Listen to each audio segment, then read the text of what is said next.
Sir ಯಂಗ್ಸ್ಟರ್ಸ್ಗೆ ಮತ್ತೆ ಈ video ನೋಡಿರೋರಿಗೆ ಏನ್ ಮೆಸೇಜ್ ಇದೆ ಸರ್? ಒಂದೊಂದು ಮೆಸೇಜ್. ಇಲ್ಲ, ನಾನು ಹೇಳೋದು ಅಷ್ಟು, ನಮ್ಮ ನಾಡಲ್ಲಿ ಇಂತಿಂಥ ರಾಜರೆಲ್ಲ ಆಡಳಿತ ಮಾಡಿ ಹೋಗಿದ್ದಾರೆ, ಅವೆಲ್ಲ ನಾವು ಮರೆತು ಹೋಗಿದ್ದೀವಿ. ದಯವಿಟ್ಟು ಆ ರೀತಿ ಆಗಬಾರ್ದು.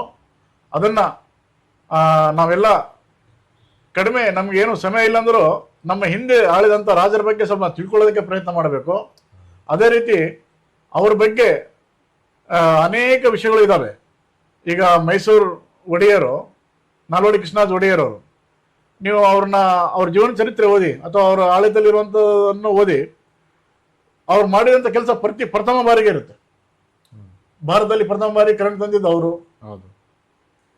ಮತ್ತೆ ಡ್ಯಾಮ್ ಕಟ್ಟಿಸಿದ್ದು ಅವರು. ಅದೇ ರೀತಿ ಅನೇಕ ಅನೇಕ ಅನೇಕ ವಿಷಯಗಳನ್ನು ತೊಗೊಂಡ್ರೆ ಸುಮಾರು ವಿಷಯಗಳು ನಮ್ಮ ನಾಡಲ್ಲಿ ಅಷ್ಟೇ ಅಲ್ಲ, ಭಾರತದಲ್ಲಿ ಪ್ರಥಮ ಬಾರಿಗೆ ಮಾಡಿದವರು ಇವರು. ಅದೇ ರೀತಿ ಅನೇಕ ಅನೇಕ ರಾಜರು ಕೂಡ ಒಬ್ಬೊಬ್ಬ ರಾಜ ಒಂದೊಂದು ಕೆಲಸ ಇಲ್ಲಿ ಮಾಡಿದ್ದಾರೆ.